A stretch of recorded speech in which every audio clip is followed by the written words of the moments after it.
स्वागत आहे तुमचं आजच्या एक नवीन व्हिडिओमध्ये। आजचा व्हिडिओ संध्याकाळची पूजा आटपली माझी आणि आवाज संध्याकाळची पूजा लावणं, दिवाबत्ती करणे, ह्या सगळ्या गोष्टी। ही जी पिलो कवर आहे ही सगळ्यांना आवडली म्हणून मी एकदा परत दाखवत आहे। अशा छोट्या छोट्या गोष्टी आपण घरी पण तयार केल्या तर थोड्या युनिक दिसतात आणि सेम पण नाही दिसत। तर असं छोटं मोठं जर तुमच्याकडे शिलाई मशीन असेल तर नक्की तुम्ही घरच्या घरी तरी काही ना काही छोटं मोठं करायला पाहिजे। कारण की गृहिणीनं थोडं बिझी असलं ना थोडं बरं वाटते, म्हणजे काहीतरी केलं पाहिजे। सतत शॉपिंग केल्यापेक्षा कधी कधी घरी पण अशा काही गोष्टी आपण करून बघितल्या पाहिजे। जर तुम्हाला मशीन येत असेल किंवा तुमच्याकडे शिलाई मशीन असेल तर। शिलाई मशीनच नाही की इतर पण गोष्टी तुम्हाला ज्या आवडतात त्या हॉबी तयार करायला म्हणजे जपायला हवा। आता मला ते आवडतं, मला वेगवेगळ्या गोष्टी करायला किंवा ह्या, म्हणून मी त्या घरी करते। तर अशा प्रकारची माझी संध्याकाळ आणि आजची रेसिपी आहे उत्तराखंडची स्पेशल। जी रेसिपी मला छान वाटली, म्हणजे मी एकदा टेस्ट केली आणि परत मग मी घरी बनवून बघितली। माझ्या इथल्या मैत्रिणींनी सांगितली डेहराडूनच्या, तर ती रेसिपी आज मी करणार आहे। छान आहे, तुम्ही पण एकदा नक्की करा, म्हणजे खायला वगैरे छान लागणार। इकडे सणाला वगैरे ती रेसिपी शक्यतो केल्या जाते। तर अशा प्रकारे संध्याकाळ झाली आहे, दिवाबत्ती झालेली आहे आणि आता आहे टाईम किचनमधला, कारण की 7:30-8च्या आधी जेवण वगैरे सगळं होऊन जातं आमचं, त्यामुळे मी लवकरच स्वयंपाक करायला घेते।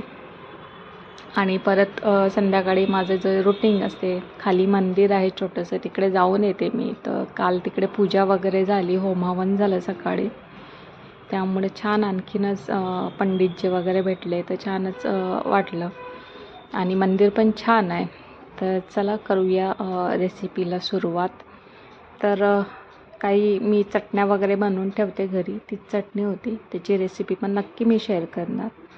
तर इथे घेतला आहे मी पुदिना, हिरव्या मिरच्या आणि धनिया, ह्या 3 गोष्टी आपल्याला लागतं बेसिक। आणि परत आपल्याला बरबटी, म्हणजे तुम्ही काय म्हणता त्याला, पण बरबटी आपल्याला रात्री भिजत घालावं लागते आणि सकाळी ती छान अशी उकडून घ्यायची आहे। हे बघा अशा प्रकारे चवडी म्हणतात की बरबटी, आमच्याकडे बरबटी म्हणतात त्याला। तर ही छान उकडून घ्यायची आहे दुसऱ्या दिवशी। मी आदल्या दिवशी भिजत घातली आणि दुसऱ्या दिवशी कुकरला 3 शिट्ट्या काढल्या। तर हे तुम्ही मिक्सरमध्ये बारीक करू शकता, पण माझ्या मते ही मिक्सरमध्ये जास्त बारीक होत नाही, थोडं मिक्स होईल। पण याच्यासाठी जे लागतं पाटा आणि वरवटा, त्याच्यावरच तुम्हाला बारीक करावं लागते, कारण की याच्यामध्ये पाणी वगैरे काहीच आपल्याला टाकायचं नाही आहे।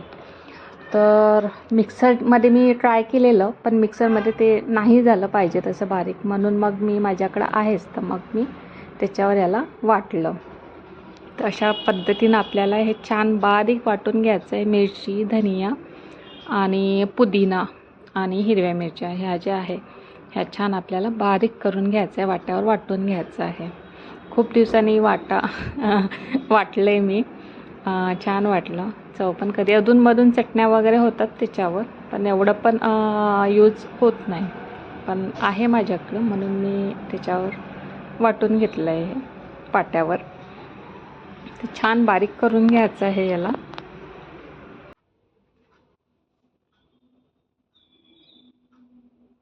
छान झालं आहे बारीक आणि याला एका छोट्या पातेल्यामध्ये आपल्याला काढायचं। आता यामध्ये आपल्याला थोडे मसाले घालायचे आहे।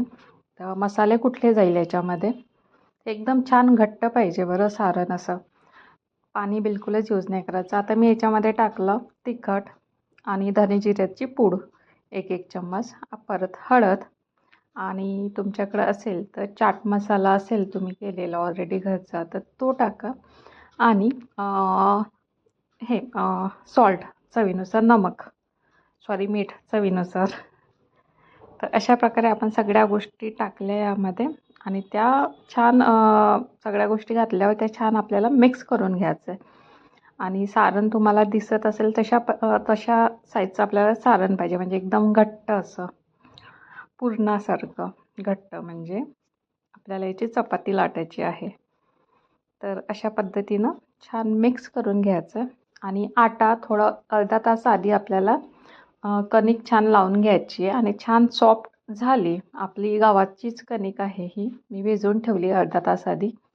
तर छान याची आपल्याला छोटीशी अशी पाती करायची आहे. तर कणिक जी आहे ही जास्त आपल्याला कडक भिजवायची नाही आहे. साधारणशी आपली पुरणाची कणिक असते तशा टाईप आपल्याला थोडी नरम अशी करायची आहे. तर अशा टाईप आपल्याला असं छोटीशी लादी करायची आणि त्याच्यामध्ये असं पेड्यासारखं पुरणासारखं आपल्याला भरायचं. म्हणजे याचा आता छोटूसा म्हणजे पुरी असते तेवढ्या साईजची आपल्याला ही लाटायची आहे. लाटायची किंवा मग थापून तुम्हाला असं करावं लागणार. म्हणजे आपल्याला खूप मोठा असा पराठा नाही करायचा, पुरीची साईजची आपल्याला ही करायची आहे. तर अशा टाईप हातानेच थोडंसं त्याला दाबलं की अशी छान ती थापल्या जाईल.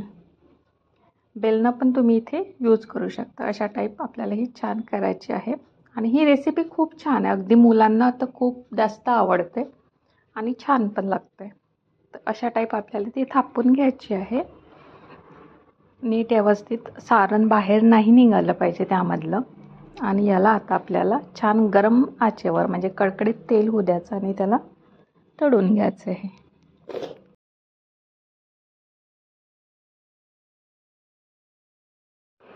तर अशा प्रकारे कडकडीत तेलामध्ये आपल्याला ही पुरी तळून घ्यायची आहे. तर या पुरीला म्हणतात इकडे स्वाले. उत्तराखंड पहाडी रेसिपी आहे ही आणि खूप छान लागते. स्वाले ही शक्यतो इकडे यांची काही म्हणजे त्योहार म्हणजे काहीतरी असल्यावर हे बनवतात. जसं का आपण सणाला पुरणपोळी वगैरे बनवतो तशाच प्रकारे इकडे स्वाले बनवतात आणि हे तुपासोबत खातात. खूप छान लागतं. आम्ही पुदिना चटणीसोबत ट्राय केली. तर याला तळताना जे आहे म्हणजे छान असं कुरकुरीत तळायचं, लालसर होईपर्यंत असं आपल्याला हे थोडा कलर येतो जसा आपण पुरीचा तशा टाईप आपल्याला तळायचं आहे. स्लो आणि मीडियम गॅसवर याला होऊ द्यायचं. अशा प्रकारे बघा ही छान झाली आहे आणि आम्ही फर्स्ट टाईमच ट्राय केली. खूप सुंदर, खूप छान लागली. मुलांना तर प्रचंड आवडेल ही. तर अशा पद्धतीनं आपल्याला पहाडी रेसिपी ही करायला काहीच हरकत नाही. खूप छान लागते आणि खाण्याचे भरपूर प्रकार आहे इकडे. खूप नवीन नवीन डिश मी ट्राय करत आहे खाण्यासाठी. त्यामधलीच एक आहे स्वाले. ही तुपासोबत खातात पण आम्ही पुदिना चटणी आणि पुरी अशी आम्ही खाल्ली. खूप प्रचंड म्हणजे मुलांना तर खूप आवडेल. नक्की एकदा करून बघा आणि रेसिपी कशी वाटली ते नक्की मला कमेंटमध्ये सांगा.